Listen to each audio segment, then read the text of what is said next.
Hello, everyone. Welcome into another edition of the Wolverine Live Show here on a Monday night. Anthony Broom here with Chris Ballas. Clayton Safey is still enjoying a vacation, and boy, he picked a good time to get away. It's been as crazy a Monday as I can imagine in terms of transfer portal. We've had 3 from football, 1 from basketball. Chris and I will go through all of them. We're going to take your questions live at the end of the show. As we did last week, also take some from the message board as well. They've always got some things queued up for us, but before we get into it, I want to talk about our friends at Vitamin Energy really quick. On days like this, you need a little extra boost throughout the day. I've got mine right here for those of you watching on the YouTube edition. Vitamin Energy is a powerful, naturally caffeinated shot that nourishes your body with vitamins, supports healthy weight loss, and boosts energy for 7+ hours with no jitters or sugar crash.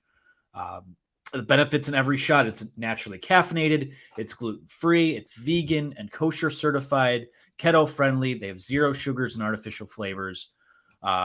Use promo code Wolverine BOGO at vitaminenergy.com for buy one, get one free. Like I said, a ton of benefits in there. They have the moon boost. Why can't I talk? Moon booster. What's a moon booster? I don't know what a moon booster is. Moon booster. That's what the astronauts use. That's right. That's the jet fuel. So the Burner Plus I have right here, B12, Vitamin D, Workout Plus, Sports Plus, Focus Shots, and more. No jitters, no crash. Supports gut health. It's energy with benefits. Let Vitamin Energy get you through the day. Be the best version of yourself. Again, head over to vitaminenergy.com and use promo code Wolverine BOGO to buy one, get one free. So we won't waste any time here. We'll get right into it. And the one that, because it's been such a busy transfer day, how do you order it? We won't order it most important to least or whatever it is, although football's coming first. We'll do the basketball one soon. We'll just start with the one that literally dropped minutes before we just hopped on here, Chris. Nikhai Hill-Green has entered the transfer portal. He will have 2 years of eligibility remaining. A guy that, I think I did something on the magazine on him. I think you did something in the magazine on him. He's a guy both of us spoke to after the spring game, and someone that I thought was going to be a big factor in this competition at linebacker as they find out who's going to be that guy that starts next to Junior Colson. But he is elected to move on. The transfer portal window is wide open as of now. This one's, I won't say, nothing surprises me anymore, Chris, but this one, given the momentum that felt like he had a good spring. He looked good in the spring game. He sounded like a guy that was committed to the process of continuing to compete and get better.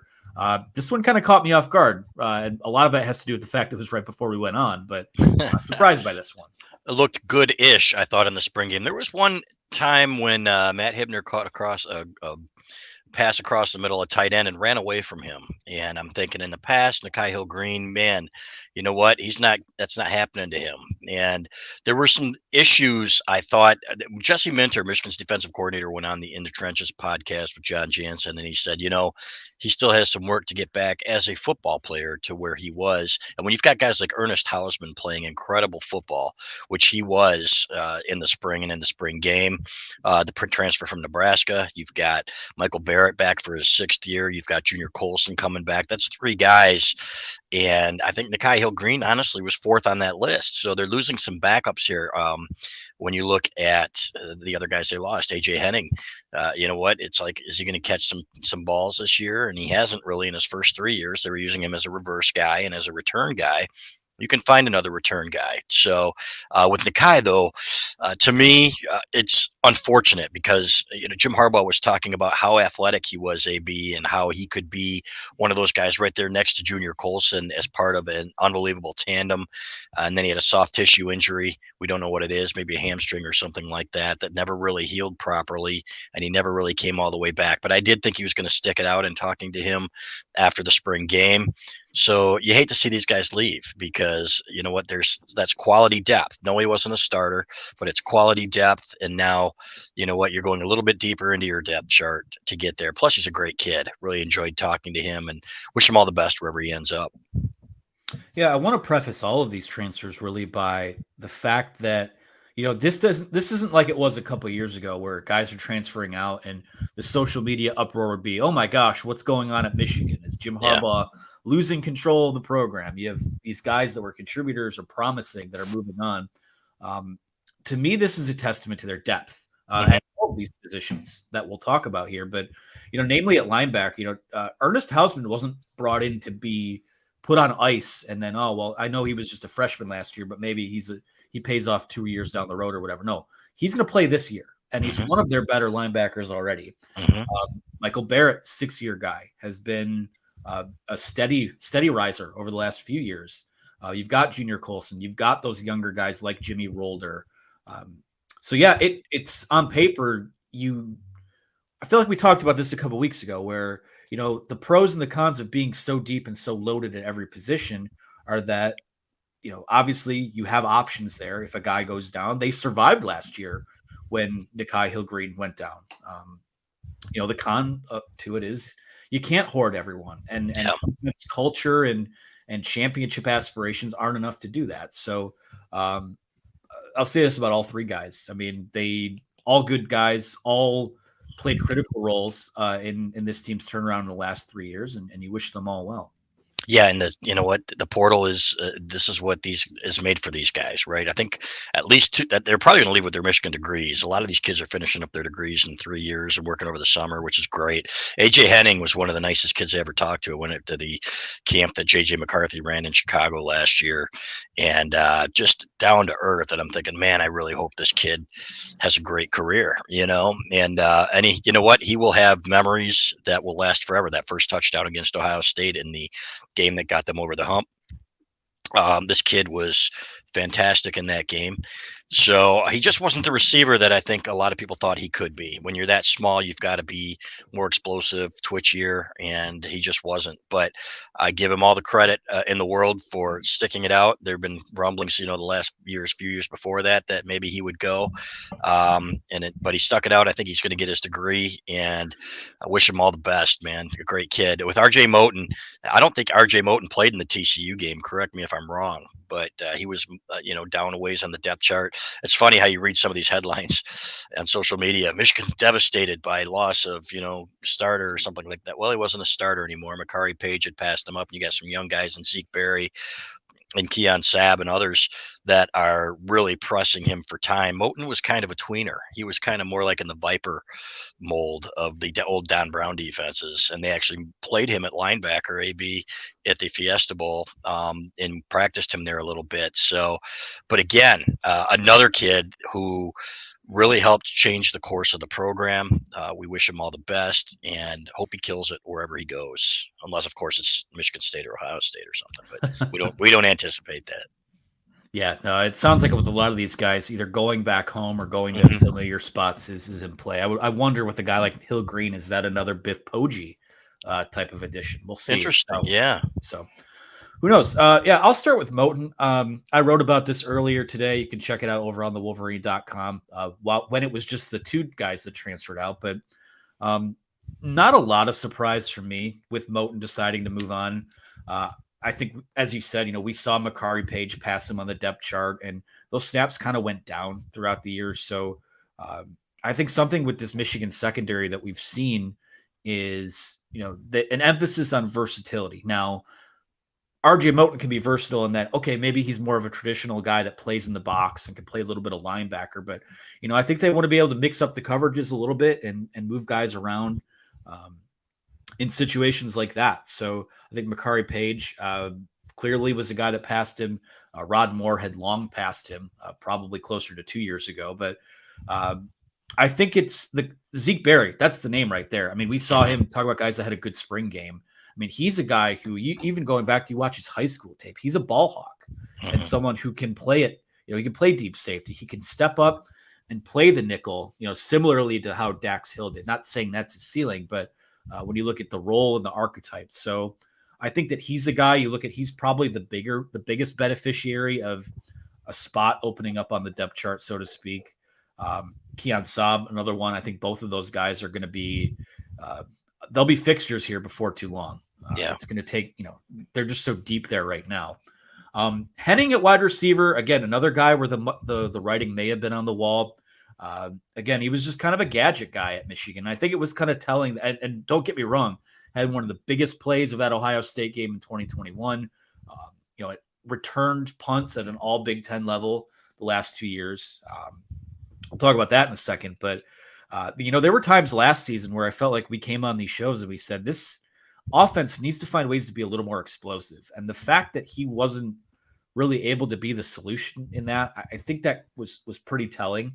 He's just kind of an athlete. He's not a crisp route runner. He doesn't have great hands. I know there was a ton of Deebo Samuel-esque hype last year, but they're not even the same body type. I mean, Deebo Samuel is a running back playing wide receiver. So, and you add in the fact that Roman Wilson, Cornelius Johnson are at the top of the depth chart. Darius Clemens, Tyler Morris, and now Peyton O'Leary are guys that are competing in that next tier. I mean, again, this is logical from that perspective. But I think where his I want to camp out here for a second. I think where Henning's transfer is the most, I don't know, quote unquote interesting is it kind of opens things up at the punt return job. And that's been a circus for Michigan at times. When Ronnie Bell tore his ACL in 2021, they went a couple weeks where Caden Colasar was back there just fair catching the ball because he was the only guy on the roster that could do that for them. It took time for them to find someone. So, I mean, when you look at contenders to fill that, I mean, I could see a scenario where Roman Wilson does both. Iman Dennis is a guy that has, been active in those battles. I think I might throw a little log on the Samaj Morgan fire. I think he's a guy capable of doing that. Watched him a few times in person, and he does everything on the field, and I think he returns punts really well. I wouldn't be surprised to see him be in that battle. All of those freshmen, and then maybe if Cole Cabana comes back healthy, he works into that mix. But things are kind of wide open there, and special teams and that return game. We talk about a Michigan program that plays so much ball control and field position, and how you flip the field is not only how successful your punter is doing, but also getting those yards in the return game as well. So that's a wide open battle and something I think it's now one of the bigger storylines heading into fall camp. I'd be surprised if it were a true freshman, unless it's pretty special. I think Donovan Peoples-Jones did it his freshman year. Caden Colasar will probably be back from that knee injury, right? And maybe he'll be back in the mix. He didn't do it extremely well when he was in there. He let a couple get over his head a couple of times. He might have been there, the guy that could catch the ball, but he wasn't looking to do anything with it. So and on a team when you have this many athletes, AB, there's got to be somebody out there that can be a weapon. You aren't looking for the safety squeeze here, the safe play. You're looking for somebody who can help you in big games. I can go back and we can go back forever. Desmond Howard in the big game, the Ohio State games. Charles Woodson, Ted Ginn Jr. against Michigan. So what AJ Henning was Calvin Bell back in the day, probably before your time. He was your reverse guy. You know what? Once in a while, he might catch a pass, but and I am not disparaging this kid at all in saying that. I hope he goes somewhere and catches 1,000 yards and passes. Again, unless it's down the road or Ohio State, but that's not going to happen. So wish him all the best. And we'll see. Now you move on. There are going to be others in the portal, the AB, that are coming on. A couple of these guys were not guys that I thought. In fact, one of our insiders was actually at a signing where Henning was a couple of weeks ago or last week, and he said, "I'm surprised to see you here," because there were rumors then that he was leaving. I was, "Oh, why? I'm still here." And then a week later, he's not. So I think a lot of these guys want to make sure that they're graduating first and get their stuff done, and then that was it. So, but good luck to them all, and we'll see who follows, who's next. Yeah, that's an important thing to note as well. A lot of people have asked why now? Why wouldn't it happen? Why wouldn't it happen closer to the spring game? The transfer portal window for football did reopen in I think it was the last week to 10 days or so. So that's why there's going to be more movement there. And again, we're not going to speculate on names. I think if you go by position and look at guys in the archetype of players that have already left, the guys that we just talked about, I think you can kind of draw conclusions on your own. But I guess the question here for you, Chris, is in terms of that position group where we could see guys leave. I mean, is it? I've got a guy at running back, guy or two at running back. I could see. I wouldn't be surprised to see some movement at tight end or at quarterback. Offensive line is the one that sticks out like a sore thumb to me. I think you have at least two or three guys that won't even be in the 2 deep that I think could start at other Big Ten schools. So Yep. in terms of those positions, I mean, what are you kind of honing in on what we should keep an eye on? Yeah, I think you're right. And then potentially another linebacker, potentially another receiver, so potentially a quarterback. The depth chart's getting pretty long there at quarterback. So I think you hit them all. And it wouldn't surprise me. What would surprise me is something like corner, where you got 3 or 4 guys vying for playing time. Back to the punt returner though, we forgot about Mike Sainristil too, who was back there. I think he fumbled one against Penn State, if I'm not mistaken, in 2000. Was it hit off his knee? And was that him back there, Sainristil? Yeah, I think so. Maybe somebody out there can help me out with that one. I've tried to block that mini season out of my memory, kind of like we were talking about the Rich Rodriguez era the other day, and thinking at first you said the year 2000. I'm like, I know he's been there. Oh, I'm sorry, 2020. Yeah, 2020. That's what I meant. So yeah. So anyway, regardless, there will be some more attrition, and some people are going to try to frame it as, oh my God, what's going on at Michigan, which is stupid. It's basically you're not losing any starters. You're losing guys who understand that they aren't going to play as much as they hoped. Yeah, the guys that I think will leave will be the guys that we more or less kind of expect to leave, and you would love to see stay, but your stars are your stars. I don't think the expectations and what they're building to are too high to lose someone of I won't say significance, but one of your heavy hitters. So yep. Well, that's football transfer portal talk for now. We'll hit basketball here in a second, but before we do that, I want to sneak in another ad read for our friends over at rogueshop.com. You guys know about them at this point. If you have issues sleeping, chronic pain, and or anxiety or stress, Rogue Shop has product for you. They've got CBD, THC, edibles, tinctures, smokables, bath salts, pain creams, topicals, vapes, candles, soaps, and more. They handcraft all of their own products, all their own materials. They grow it in their own manufacturing facility, and all of their stuff is made with the stuff that they grow. Novel concept. Their website has a 24/7 chat function where customers can ask anything. All of their edibles are custom formulated with cannabis, vitamins, and plant material. Rogue Shop is America's #1 online dispensary and health and wellness shop. You can visit rogueshop.com today. Use the promo code The Wolverine for 10% off your order over at rogueshop.com. rogueshop.com. It's a true small business in the heart of Big Ten country. They are disabled veteran-owned, Black-owned, woman-owned. They only have 5 employees. Everything they do is made with care and love. And with the chat function on their site, they are always looking to answer questions. They will provide whatever education you need to make an educated decision. So visit our friends at rogueshop.com today. That's rogueshop.com using promo code The Wolverine. And Chris, I'm probably overdue for a refill, but I know you've had a lot of uses for what they've sent our way. Yeah, I do. From pets to the pain cream, to the gummies, and just one of our listeners, Jenny in Arizona, that sent me a picture of the package she got with the little note written. That's a personal touch that what, it's the product that sells, but it's that personal touch that keeps you coming back. And I just really like these people. They're just good people, and they've got a great product.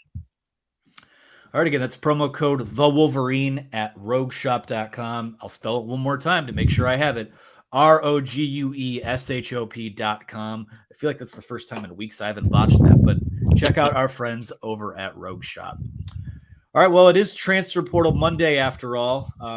We'd be remiss if we didn't hit on one on the basketball side of things. A lot of the news lately has been about transfers in. The latest buzz is on a transfer out, and can't say it's really all that surprising. Freshman forward Gregg is deciding to move on. Didn't really play a ton. If maybe he got into a game or two this season, should have researched that before the show. But we had other news that came up.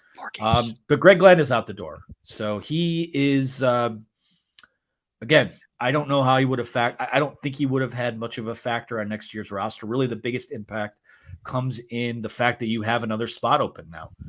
They have 2 scholarship spots available, and still we're waiting on T's to be crossed and I's to be dotted on some of the other guys. But Chris, I guess if you want to opine on Glenn's departure, you can. But my question is, now that you have 2 spots open, what's next?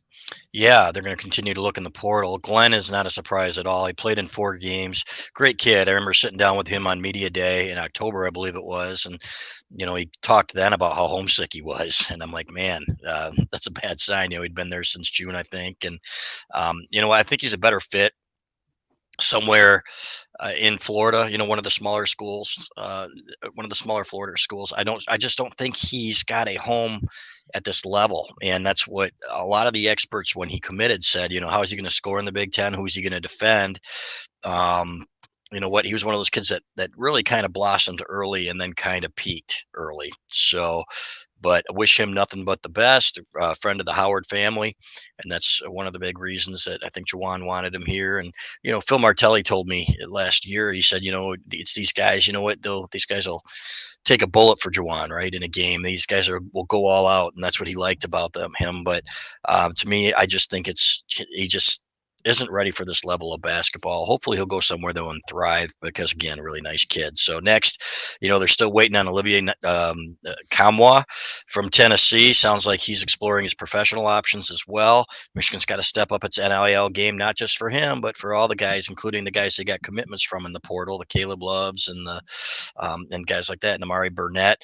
So we're still waiting to see. I mean, a lot of these guys have work to do before they will be announced by the University of Michigan. So some of these kids that announced, it's not a guarantee that they're going to be here. And we've seen that in the past. Terrence Shannon was ready to come here until he wasn't last year, and he ended up at Illinois. So keep an eye on that as well. This roster is going to look markedly different than what's on paper, even today, in my opinion. We'll see which direction they go. But Matthew Cleveland is a guy who is going elsewhere.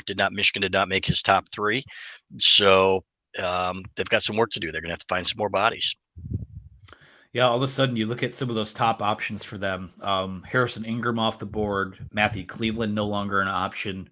In terms of these high-end impact guys, there was a little run there where every day 4 or 5, maybe as many as 10 guys that you're like, all right, well, definitely wouldn't mind taking a flyer on him. We're entering the portal. They're not doing that now. It seems like we've slowed down there.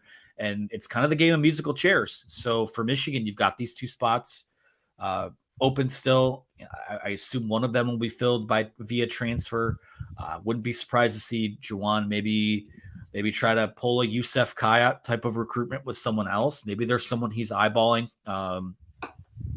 Every option has to be turned over right now, because I think we can both sit here today and safely say I don't think this roster is where it needs to be just yet. Now, you fill all those scholarship spots. We'll see what happens. I think there's a path with the guys that they have currently penciled in to being competitive, but it's going to be a while before we see what that total picture looks like. I feel like it went into the 1st or 2nd week of June last year. So, yeah, we'll see what happens. I don't know if anything's on the horizon. I know Hunter Dickinson. This weekend was what, the Kentucky visit, I think? In Kansas. Yeah, Kansas Kentucky on Thursday. Kansas. Yeah, so he's going to have that price tag's just going to go up and up. He's supposed to visit Villanova as well. We'd heard 7-figure deal from Georgetown, and we've heard Kansas is not going to be outbid. And then you got Kentucky in the mix. You know what? It's good for him, man. He's going to get paid. I just don't think it's going to be by Michigan. I would not expect him back unless something stunning happens at this point. At this point, I mean, the emotional investment in it is just closing out the plot thread and ripping the Band-Aid off, right? So, right, yep. Cool. Well, I think that covers it for basketball. We do have some questions to take. You guys can get in line for questions right now. If you want to move yourself to the front of the line, feel free to use that donate button below, like our friend Shane Johnson has already with a $4.99 super chat. Thanks, Shane. We love you. Please no key starters for punt returner. That position is not going to keep us from Houston. Someone like Samaj, Iman, Cole, or Morris, or do you see getting one from the portal? I'll start with this one. I think that they'll just probably go interior or in-house with this. I think that if I was a betting man, I'd have to say that Roman Wilson probably just winds up handling both, and I think he's capable of that. But yeah, I don't know that you bring anyone just because they're a punt returner. No, and I do think Roman will get a crack at it, and Mike Sainristil again. But here's the thing. everybody talks about punt returners, and I don't remember a whole bunch of guys. I remember Ronnie Bell getting hurt, and it was a freak thing. It could have been running a route. He didn't get hit. It was a non-contact injury when he planted, is how he blew out his knee, is what he said. And so, you can't sit there and hold your breath and just hope that guys don't get hurt. You got to play your best players. And I understand what you're saying, Shane, but I think it needs to be a weapon at times. You know what? In some games where you don't need them, maybe gives other guys an opportunity. But maybe in the big games, you put your burners back there. But we'll see. We'll see who can catch. We can't assume that Roman Wilson, can be that guy because he hasn't played it yet. Hopefully he'll be out there catching them from the jugs machine and coming on strong. But yeah, it's fair to say that I do think it is going to be an in-house guy, and I don't think it's going to be a true freshman. I just don't think that you can afford to put somebody back there in that position who doesn't have a little bit more experience. Yeah, they have to play, they have to be special. And I don't have I don't have any issue with playing your starters in special teams roles. Right. I know he wound up getting hurt, but Jamison Williams was the gunner for Alabama a couple of years ago. Yep. You got to have your best athletes on the field. In the NFL, where it's specialized, it's different. But college football, that can be such a momentum swinging phase of the game that play your best guys, whoever that may be. I hope some of these true freshmen push Roman Wilson. I would love to see it. I mean, the competition's good, but yeah, I tend to think that'll stay in-house, Shane. Yep. So. And I appreciate you, Shaner, as always, brother. Absolutely. You guys don't have to donate to ask a question either. You can drop them in and we'll star them throughout I'll take some from the message board as well. This one's from Shadyville 03 says, is it just me or does it appear the offense has lacked the creativity to get the ball to Henning type players? Giles Jackson, McDoom, Henning as examples. I think that they will get the ball to guys that can consistently make plays for them. I mean, the jet sweep thing, or I think of it as the Eddie McDoom play, but we've seen it from a lot of other guys. It's just, you kind of become a one-trick pony. And if that's all you can do, they get other guys on the field. So I don't know that they've lacked the creativity. I think they've lacked the consistent explosiveness and kind of the guys to do. The only way that kind of stuff works is if those guys can do other things and defenses can't hone in on them. And here's the thing. I was just looking up Giles Jackson's stats last year for Washington. We threw the ball all over the yard, right? Giles Jackson, 28 receptions, 328 yards, and 1 touchdown, averaged 11.7. It's really on the players. You know what? We can talk about scheming guys open and stuff like that, but it's about making the most of your opportunities. Everybody was complaining about Andrell Anthony. How many balls did Andrell Anthony have in his hand or chances to make plays when he didn't, when he was open? I can think of 3 off the top of my head where it's like, okay, you want to complain about not getting the ball and not playing, you better make plays when you have an opportunity. So I don't think Eddie McDoom did anything when he left here, if I'm not mistaken. Giles Jackson's not tearing it up down there. I think those guys are what they are. And when you're that size, then you better be, you have damn quick feet. You got to be like a Desmond Howard guy out there, right? With those quick feet and be able to do some more stuff than just run straight line routes. You got to be able to get off the line. You got to have quick feet. These guys were solid in that respect and good return men, but I think really that's what they were. So I don't know if it's lacking the creativity, but at the same time, I will continue to go back to this as well. When you are winning all but one Big Ten game in the last 2 years and you are beating the crap out of people up front, I'm not going to complain too much about not getting the ball to guys like Giles Jackson and AJ Henning and Eddie McDoom enough. Yeah, I'm almost I won't say they lack creativity. I actually think as a compliment to them, they're fairly patient in the way they call games. I mean, it's it can be clinical at times, and it's not pretty, but my God, I mean, it does. When you can control the line of scrimmage, we've talked about this a number of times, you get to do whatever you want offensively. So would love to see some more explosive playmakers. I think with a lot of those guys, just in the examples that he gave, they're just like guys that are fast or have a good athletic profile. And, you got to find a way to get them on the field. But, in the only guy like that I could really think of ever really developing was Chris Evans, was kind of a tweener coming out of high school. And I think he turned out to be a pretty good running back. But you got to have guys that are good football players too. And not saying they weren't, but they just kind of who they were. They were who they were. It's as simple as that. So I'm going to take one from the message board here. This is from Sasquatch616, who says, "What is most likely to cause the end of society as we know it? Is it artificial intelligence, climate change, or it all comes full circle, the transfer portal?" It's going to be artificial intelligence. Stephen Hawking told us so. Somebody on the board said, "You're wrong. You're taking it out of context, whatever." That stuff's scary, man. That's crazy. I think I'm guessing I'm right on the edge where 25 years and then I'm going to get smothered on my deathbed by a robot with a pillow, or something like that. At least I will have run my course. You young guys, I feel bad for you. So the transfer portal sucks. They need to bring back the 1 year sit out rule, in my opinion. Because of NIL. I've said that a billion times. NIL and transfer portal together don't exist. You just create free agency and tampering and poaching and all that other crap. So that would be a close second. And climate change is what it is, man. It's we live in Michigan. The climate is always changing day to day. Right. And it's changed forever. I don't discount the fact that a lot of what's happening is man-made, but I don't know what you do about it at this point, we are all gonna, so just enjoy, I guess. No, I'm not gonna say anything else. Yeah. You're right on the line, Mr. Bell. I know. Say, if we're about to crash into the sun, I'll be sitting at the end of my driveway with a 6-pack of beer, and here we are. Exactly. So, I'll say artificial intelligence, though. I've been getting these robocalls where I don't know if you've experienced this or not, but it's the same.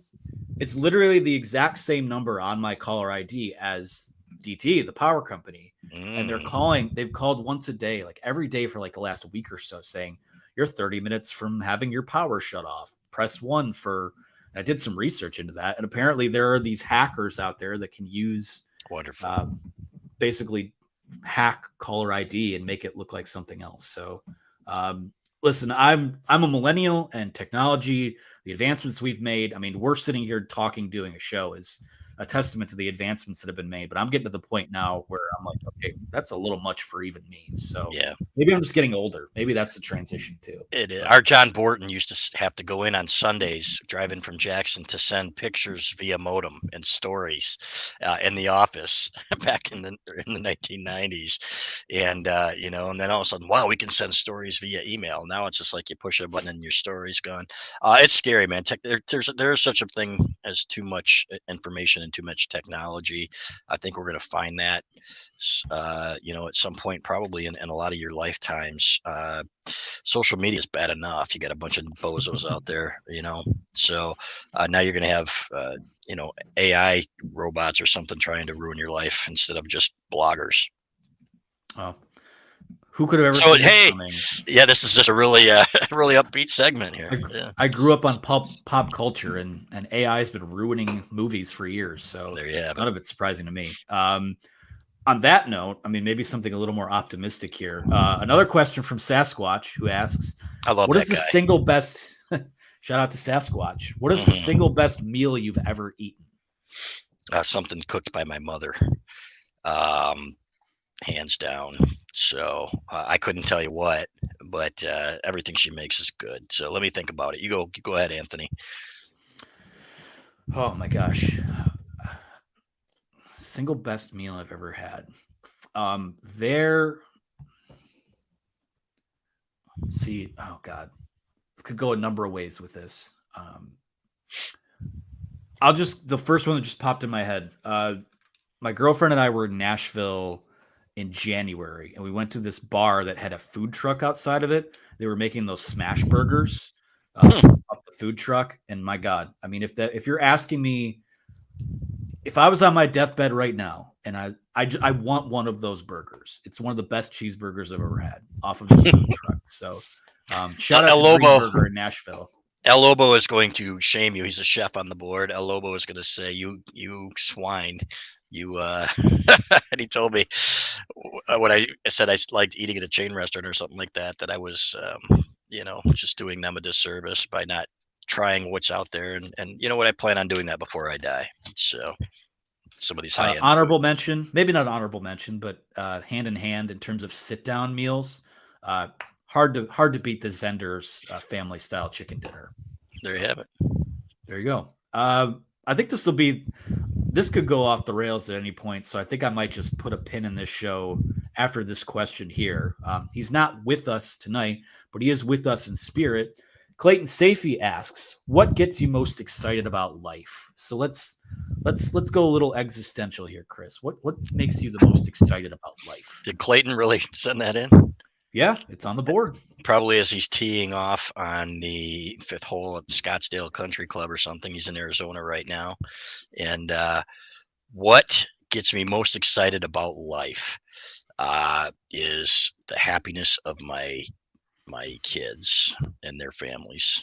To see them happy makes me happy. You can only be as happy as your youngest or your unhappiest child is what they say. And I've found that to be true. So, you know what? Covering Michigan athletics is up there, man. I got to tell you, the places that I've gone because I've been able to follow this team and the blessing that it's been over the years covering Final Fours, covering John Beeline's team for 12 years. When you cover something that you believe in so heavily, the way somebody does something, and the way somebody runs a program, then you get more joy out of it. And to me, there are some memories there that I will never forget. So talking to guys like Zach Novak about that, is pretty remarkable. So, and then just enjoying the little things, man, going up north and you know what, jet skiing on Torch Lake. Go up to Torch Lake sometimes if you haven't, and just freaking ask yourself what makes this water so blue. It's unbelievable. It's like being at the Caribbean. And when you're up northern Michigan, cliff jumping up in the UP, things like that you have to take advantage of, man, before the robots come and kill us all. Well, I'll tell you what, I'm going to some kind of lake up north when the AI starts taking over. Just be me, the people I love in my life, and like my vinyl records or something. There you go. Well, thanks, AB. Thanks for the invitation. Yeah. I said the people I love in my life. I know, exactly. There you go. There you go. What gets me excited about life? I think just the waking up and feeling hopeful makes me excited about life. Like knowing that there's always something better to strive for, something, some kind of creative endeavor, like the ability to wake up every day and create or build something, whether it be at work, whether it be with my relationships, whether it be with hobbies. I think that's to feel hopeful, I think makes me excited about life. This has been a pretty down second half of the show, but optimism, the ability to feel optimistic is what makes me excited about life. So until the robots kill us all. Yep. Continue. Well, yeah. I'll take them all on right now. I'm fired up. There you go. My vitamin energy is got me fired up for the day. So go Google Bill Burr watching the 60 Minutes show about AI and robots. That is one of the funniest 5-minute segments I've ever seen. He's like fantastic. We'll get out of here with a sports question from Shadyville 03. I know, plot twist. I want to do one more. Would you be okay with losing to Ohio State every year if Michigan always wins the rematch in the college football playoff? Now, that's a trick question because if they're winning the rematch in the college football playoff, they're not losing to Ohio State every year. They're going 1-1. So be that as it may, I think, I would rather just beat them twice, but your thoughts, Chris? Would I take 50-50 against Ohio State and winning the one that matters the most? Hell yes, in a heartbeat. There's no question about it. Ohio State's, Michigan's gotten the better of them and probably will beat them again this year. I really believe that. But that's a by any means necessary program. They're going to do whatever they can to beat you. And if you can go 50-50 against them and win the one that matters every year, sign me up, baby. Yeah, and I don't want to. I don't want to start a fight with the traditionalists or anything like that, but in the way that the college football playoff is going to be set up moving forward and the way the college football season is going to be set up moving forward, that game on the last Saturday in November, as long as it stays played there, it's always going to matter. I'll never argue that it doesn't matter, but the idea that you could play them again is, there's a little bit of luster that's taken off of it. But hey, you know what does well in repairing the luster is just winning the game whenever it's played, whether it's in October or November or January 6th or whatever it winds up being. So, I would say if you're always winning the one that matters the most, whatever capacity, in whatever implications that game has, then I would prefer to win the one that matters the most. So. All right. I think that's a good place for us to end. Guys, thank you so much for tuning in here on a Monday night. It was a transfer. What did we learn today, everyone? It was a transfer portal day. We learned a little bit about the psyches of 2 Wolverine staff members. We went a little deeper on some psychology stuff. But at the end of the day, productive show, productive day, busy day for us. I assume it's going to be kind of a busy week with the portal open still in both sports. So be sure to like and subscribe to the Wolverine for the latest. Our $29.99 deal runs through August 31st. So we've been telling you every day, every week, the longer you wait to hop on that deal for some of the insider info, the deal gets a little less, get a little less bang for your buck with each passing day. So hop on that as soon as you can. Guys, thank you so much for the wonderful questions, the comments during the live show. Leave us a kind review if you would be so kind to do so on the podcast platforms after the fact. For Chris Ballas, I'm Anthony Broom. Shout out to producer Megan behind the scenes. Shout out to everyone that makes this show happen on a Monday night. We'll talk to you guys again soon.